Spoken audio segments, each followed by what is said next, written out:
jelek begini keturunan Nabi Adam ya. Dulu zaman saya sekolah ada pelajaran biologi yang bilang ada teori Darwin apa siapa namanya, mengatakan bahwa manusia itu berasal dari ngomong monyetnya jangan kesini ngapa. Lah ya konon katanya manusia berasal dari. Lah kalau saya sih nggak terima, kalau ibu-ibu terima nggak?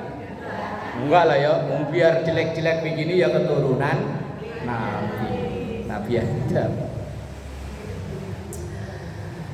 Ya, bahwa sesungguhnya manusia itu li rabbihi terhadap Tuhannya lakanut, kebanyakan ingkar itu kufur nikmat maksudnya.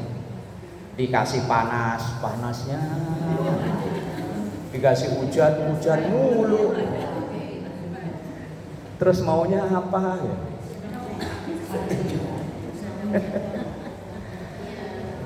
Terus maunya hujan panas gitu. Maunya apa, panas, dingin, panas, penyakitan jadinya. Banyakan orang itu li rabbihi terhadap Tuhannya lakanut, enggak ada terima kasihnya. Masih kalau bahasa wong Jawa masih suka capcep. Padahal wa in ta'uddu ni'matallahi la tuhsuha. Kalau seandainya kita mau hitung-hitungan, enggak bakalan kehitung nikmat yang diberikan oleh Allah. Seandainya ada tagihan bayaran, enggak bakalan ada yang bisa bayar. Saya pernah melihat tulisan di Facebook atau di apa lupa. Itu ada orang yang mencoba menghitung biaya napas. Ini napas kita itu. Dihitung dengan harga oksigen dan nitrogen di pasaran. Ketemu angka bagi orang yang normal bukan sakit, itu ketemu angka 185 juta dalam 24 jam. 185 juta. Siapa yang sehari bisa ngasilin duit segitu? Orang sini ada? Ada kalau jual kontrakan. Itu baru napas loh, belum alat napasnya. Jantung, paru-paru, hidung dan lain-lain belum. Itu baru bahan pokok napas, oksigen dan nitrogen. Itu kalau di total 185 juta. Itu bagi yang sehat. Bagi yang penyakitan itu tambah mahal lagi. Makanya yuk wa in ta'uddu lah. Kita itu masih seringnya tadi masih suka capcep, masih suka kufur. Kufur di sini bukan berarti kok kufur kafir di luar Islam, bukan. Artinya mengingkari nikmat Allah. Kita itu kalau dikasih tapi nggak sesuai dengan keinginan, itu masih belum terima. Misal kan musim kampanye begini nih, ada caleg datang bagi-bagi kerudung, cuman dibungkus. Pengennya kita dapat kerudung warna pink umpama. Lah kok dapatnya hitam? Ya kok hitam? Padahal udah dikasih. Berarti ya masih, ya kok hitam sih? Nggak sesuai pengennya masalahnya. Nah makanya dalam Quran itu dikatakan innal insana li rabbihi. Padahal wa innahu ala dzalika la syahid. Wa innahu, dan sesungguhnya orang itu ala dzalika terhadap kondisi dianya yang suka ingkar kufur nikmat itu la syahid, yang menyaksikan, artinya paham benar bahwa dianya itu sadar banget kalau saya ini kurang syukur, tapi kok dia tetap terus. Misalnya yang di Arab ya, suami habis dari mana gitu, ngarep-ngarepnya misalnya WA, Pak, ntar kalau pulang beli martabak umpama. Lah kok namanya suami, ya dibaca itu iya. Begitu nyampe rumah, martabaknya lupa. Marah nggak?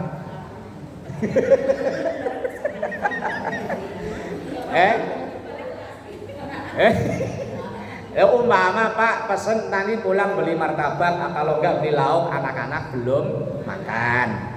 Lalu namanya laki kadang lagi di kantor, di kerjaan lagi banyak urusan. Tadi balas ya, insya Allah. Begitu rumah, nyampe rumah, mana Pak martabak sama lauknya? Lupa. Terus ibu ngomong apa? Biasa. Berdasarkan pengalaman loh itu.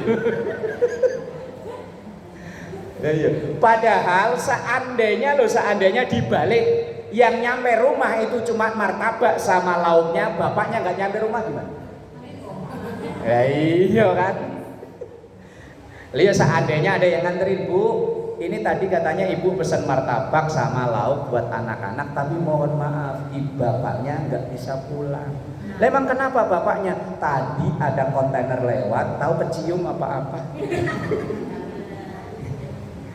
Nah iya ya masih alhamdulillah pulang ya. Kadang masih kurang syukur ya, kalau melihat begitu ya. Maka wa innahu ala dzalika lasyahid. Orang itu dari dasar hati yang paling dalam, kita ini tahu kok kekurangan kita itu tahu. Bahwa saya ini punya sifat ini, saya ini punya sifat ini. Aslinya itu kita tahu. Maka ada satu makalah istafti qalbaka. Istafti itu artinya mintalah petunjuk qalbaka, hatimu yang mendalam. Kalau bahasa kitanya apa tuh? Dari curahan apa? Hati yang paling dalam, apa namanya? Bahasanya gimana bahasanya yang enak? Aslinya semua kita itu dari curahan hati yang curahan. Oh, apa sih yang enak? Yang paling dalam kita semuanya itu baik loh aslinya. Dari lubuk hati yang paling dalam. Keren bahasanya. Keren. Aslinya kita itu semuanya baik loh. Biar orang yang lagi nyolong umpama, ketika ditanya diajak ngobrol berduaan gini loh, misalnya dari hati ke hati bahasa. Dia aslinya paling akan ngomong, saya aslinya nggak kepengen nyolong kok Pak, cuman gimana, wah anak lapar, saya lapar, duit nggak punya, mau kerja nggak ada kerjaan, mau modal nggak punya, mau dagang nggak punya modal, kepepet, kalau melihat dompet kayaknya nganggur. Berarti kan aslinya baik. Aslinya orang itu baik. Orang biar marah-marah kayak apa kalau diajak ngobrol dari hati ke hati, apa tadi dari lubuk hati yang paling dalam. Keren lah bahasanya kayaknya. Itu semua orang aslinya baik. Lah, dalam hal syukur dan tidak syukur, artinya kita ini tahu, cuman kadang terbentur dengan realitas kenyataan yang ada. Kayak tadi, nggak sesuai dengan harapan, makanya kita sering itu masih ngeluh. Dan terima rapot, kemarin kan baru pada terima rapot ya. Harapannya anaknya kan dapat ranking 1 ya. Harapannya delalah ranking 1 tapi dari belakang. Lah itu kadang kita nggak terima, anak kita maki-maki padahal kita mbok yao terus langsung ngambil kaca. Jadi taruh depan begini. Ini loh, ini dulunya waktu sekolah ranking berapa gitu. Lah ya maknya maksudnya. Misalnya ketika terima rapot, kok nilai anaknya itu jeblok ranking 1 tapi dari belakang, begitu nyampe rumah kalau ada lemari yang gede yang ada kaca, langsung liatin di situ. Nih orang yang di kaca ini dulu sekolah ranking berapa ya? Lah kalau dulu memang ranking 1 dari belakang juga, ya alhamdulillah punya anak ada yang mewarisi.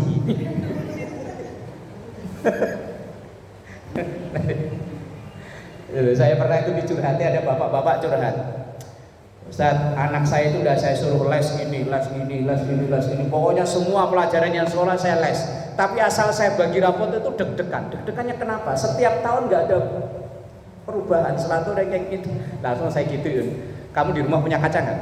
Punya Pak Ustaz. Nah, lihat di kaca. Itu yang ada di kaca itu dulu sekolah ranking berapa? Langsung dia ketawa, kakak. Loh ya kan ini makanya bersyukur ada yang marisi. Kalau nggak mewarisi malah bahaya. Makanya saya waktu anak saya semester pertama di pesantren, tapi jangan ditiru, moga-moga anak-anak ibu nggak ada yang kayak gitu. Ketika bagi rapot itu wali kelasnya kan ibu-ibu. Anak bapak sebetulnya pinter, cuma sayang Pak, Penyakitnya yang pertama, satu, kalau duduk di kelas milihnya paling pojok belakang, tidur. Ini anak perempuan loh, kalau anak laki mahal. Terus yang kedua jarang masuk, Pak. Kalau diomelin misalnya dia datang telat, yang datang telat keluar pulang, malah pulang beneran ya. Wah. Dalam hati, wah nggak seberapa dibanding sama saya dulu. Lalu dia marah. Sampai guru bahasa Inggris saja nggak kenal sama saya. Waktu ujian semester itu, kan dulu sekolah kalau ujian kan disilang-silang, yuk kelas 1, kelas 2 dicacak-cacak. Saya ditanya, loh kamu kelas berapa? Kelas 3 IPA 2 Pak. Kok saya nggak pernah melihat? Bapak yang jarang ajar kali. Padahal saya nggak pernah masuk. Kalau pelajaran bahasa Inggris saya plototin juga ngerti, ya mending pulang. Aduh ya Allah, makanya kalau kita punya anak kok yo lah tinggal melihat kaca nih, ini dulunya di mana? Nah. Ya alhamdulillah, syukuri masih dikasih anak. Lah kalau enggak wis malah repot. Akhirnya biar kita yang legowo loh, keadaan anak kita itu legowo, biar kayak apa ya itu anak kita, darah daging kita. Kalau ada peribahasa dulu apa itu, yang air nggak jatuh nggak jauh dari buah. Oh salah. Salah. Buah nggak jatuh nggak jauh dari. Nah iya, kalau bapaknya nangka ya anaknya ya nangka. Lah kalau bapaknya nangka kok anaknya durian dia malah, wah ya patut dicurigai. Iya wis lah ya. Makanya kadang kalau ada orang rumah kok kamu begini-begini, biarin. Wong kitanya dulu juga lebih parah dari itu. Wa innahu li hubbil khairi lasyadid. Wa innahu, dan sesungguhnya orang itu, insan itu, li hubbil khairi, kecintaannya terhadap al khair. Khair kalau di situ dimaknai apa? Harta benda apa? Harta ya. Yang lain, yang itu, yang buku lain, yang ini, yang ayat wa innahu li hubbil khairi lasyadid. Harta. Karena khair itu kalau dimaknai secara bahasa artinya kebaikan. Tapi di situ dimaknai harta. Makanya orang mengartikan Quran itu tidak boleh sembrono. Saya sendiri kalau ngajar yang juz amma begini, itu saya buka tafsir bukan hanya satu kitab tafsir. Pertama petokan saya Jalalain, karena dulu saya ngajinya bertahun-tahun kitab tafsir Jalalain. Khair itu dimaknai apa? Kemudian tafsir Jalalain selesai, saya buka tafsir Ibnu Katsir. Tafsir Ibnu Katsir selesai, saya ganti buka tafsir Kementerian Agama, karena bahasanya disesuaikan dengan bahasa orang sekarang.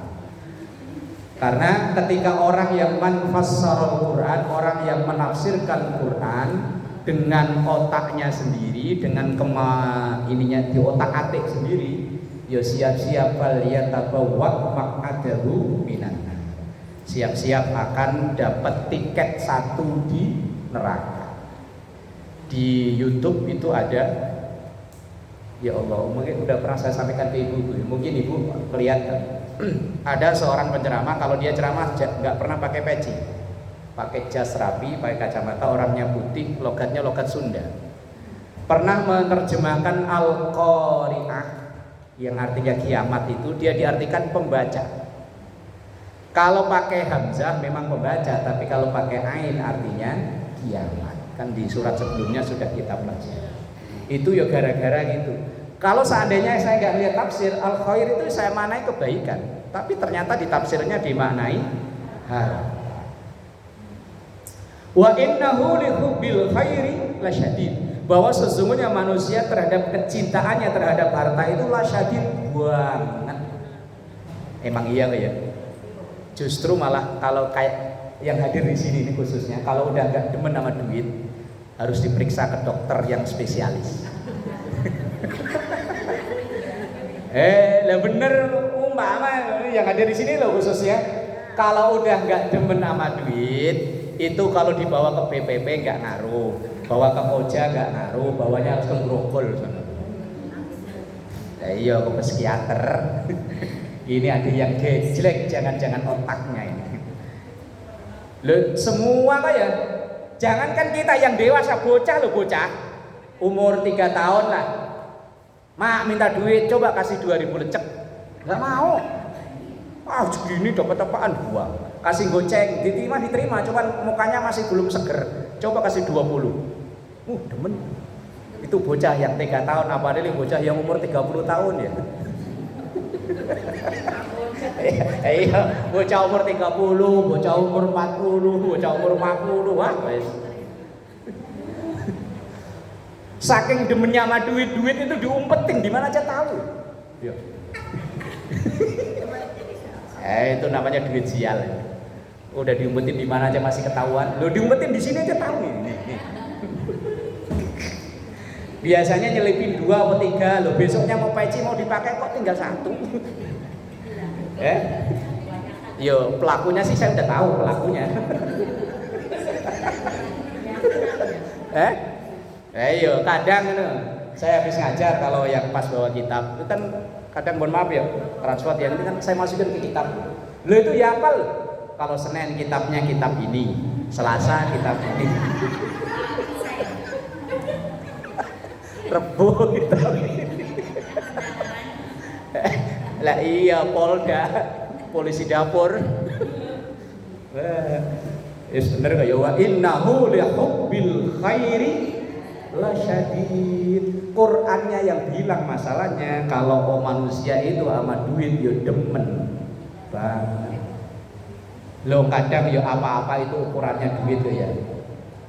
Orang jauh-jauh dari kampung merantau ke Jakarta dibilang sukses. Ukurannya apa? Duit kan ya. Orang buka usaha dibilang sukses, ukurannya apa? Duit. Iya. Duit itu jadi ukuran. Wong pala puyeng dibeliin godrek kadang nggak manjur. Kasih Soekarno Hatta ada yang ada klipnya itu langsung biar sehat langsung.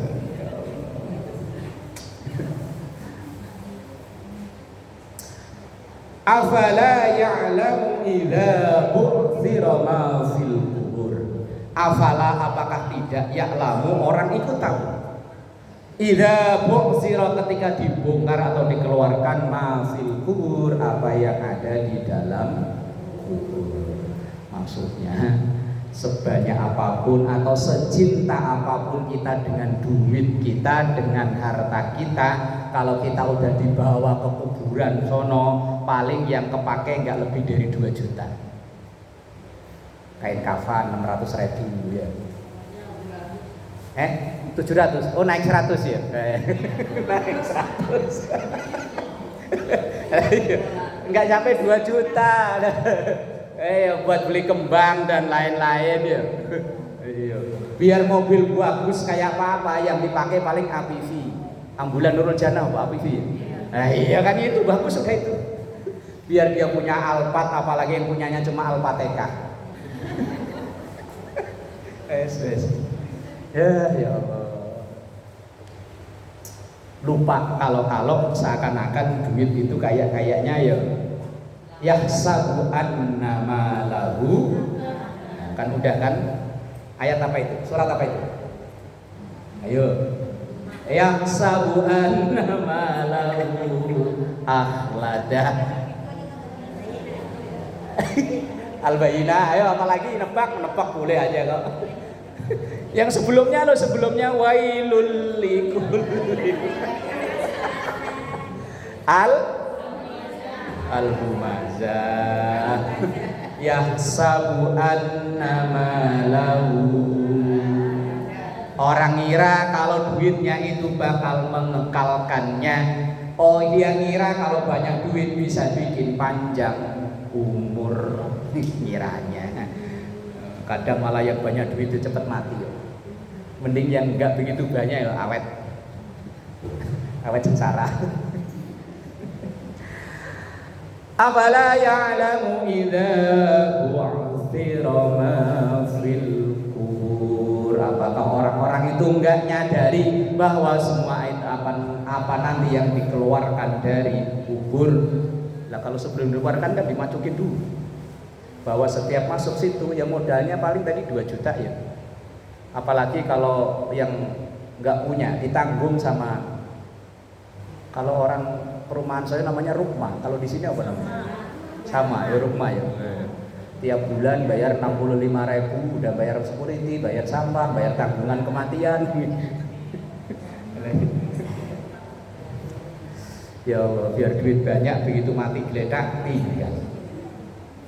Wa hussila ma fis sudur, dan apa yang tersimpan di dalam dada, wa hussila, dan dikeluarkan ma fis sudur, apa yang ada di dalam dada. Artinya apapun yang kita cinta di sini, kita simpen di sini nih, pasti akan dikeluarkan dan dipisahkan. Dalam hadis Rasulullah sampaikan, wahbib man syi'ta fa innaka tufariqu. Cintailah siapa yang pengen kita cintai atau apa yang pengen kita cintai. Tapi secinta apapun pasti akan pisah ya. Cinta dengan suami yo harus, cinta dengan anak yo harus, tapi yo siap-siap entah kapan, entah di mana, siap-siap untuk pisah. Kita sama anak-anak itu cintanya kayak apa ya? Wes pokoknya pol-polan lah, kita punya yang kita punya itu semuanya untuk anak. Tapi suatu saat anak-anak kita, apalagi yang punya anak perempuan, asal ada yang naksir cocok nikahin bawa, naksir cocok nikahin bawa, ya, terus akan kembali berdua dengan suami. Nanti suatu saat suami yo pergi, apa kitanya yang pergi duluan, yo sendirian lagi, yo kembali ke awal. Kan ayatnya udah sering saya sampaikan, wa man nu'ammirhu.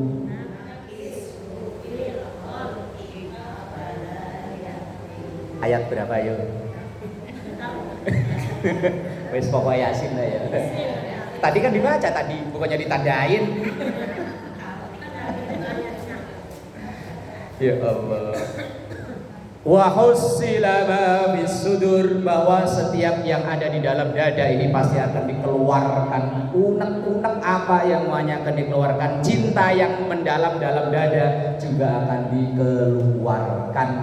Maka yo kalau dalam nasihat Rasulullah, ahbib habibaka haunamma asa ayyakuna baghiduka yaumamma. Cintai apa yang pengen kita cintai, tapi haunamma. Haunamma itu artinya sederhana, jangan berlebihan.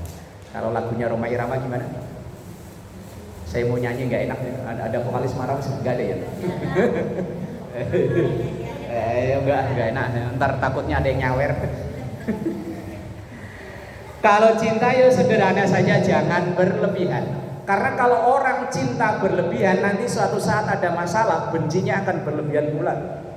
Orang yang kemana duaan, bahasa sekarang besti, kemana duaan. Lah kok suatu saat utang 100 yang belum dibayar-bayar. Kan lagi viral ya, pinjam 100 apa, biar silaturahmi nggak putus, pinjam 100 dulu. Lah 100 itu nggak dibayar-bayar, dulunya besti kemana-mana, wah bisa musuhan dong. Tapi wah begitu kahaunamma asa yakuna habibaka yaumamma. Kalau kita nggak suka sama seseorang, yo jangan berlebihan, jangan ditunjuk-tunjukkan ke orang. Suatu saat berubah, dilalah ya kalau orang musuhan. Anak sama anak ketemu pacaran, nikah, akhirnya dipelamin. Orang kalau udah kadung diworo-woro ke sono, kalau dia musuhin dia, begitu kok jadi besan. Asal orang hajatan enggak, ya akhirnya duduk sepelaminan, ya. Iya. Nah, ya makanya Rasulullah kalau nasihatin seneng ya seneng, tapi jangan berlebihan. Benci yo monggo. Wong dua sifat itu pasti ada dalam diri kita, tapi yo jangan berlebihan. Kadang ada orang kalau nggak seneng itu asal ketemu orang yang diomongin itu aja. Kalau saya misalnya ada orang nggak seneng sama saya kok diomongin, alhamdulillah. Orang yang nggak seneng sama saya itu berarti orang yang paling perhatian sama saya. Lu sampai sendal saya aja apal ya. Misal ada orang nggak seneng sama saya, misalnya saya udah masuk duluan ke musola, dia udah nyampe depan musola, ya sendalnya si dia ada, balik. Apal sendalnya, motornya apal, sendal apal, sampai media sosial yang nguprak. Itu biasanya orang yang nggak seneng. Loh kan kita bisa ngecek kan siapa orang yang sering buka media sosial kita. Ternyata begitu saya diajarin orang, Pak, kalau pengen tahu siapa orang yang sering lihat media sosial kita, caranya pakai ini. Begitu saya lihat, oh si ini yang dulu pernah ngajak begini. Oh, ini. Orang yang nggak senang itu aslinya orang yang paling perhatian. Fans berat aslinya, cuman ngomong malu, gengsi. Kita beli lemari dia tahu, kita beli kulkas dia tahu, kita beli cincin kecil aja tahu.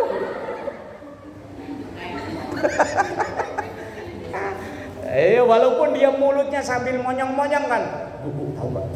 Ini lemari lagu.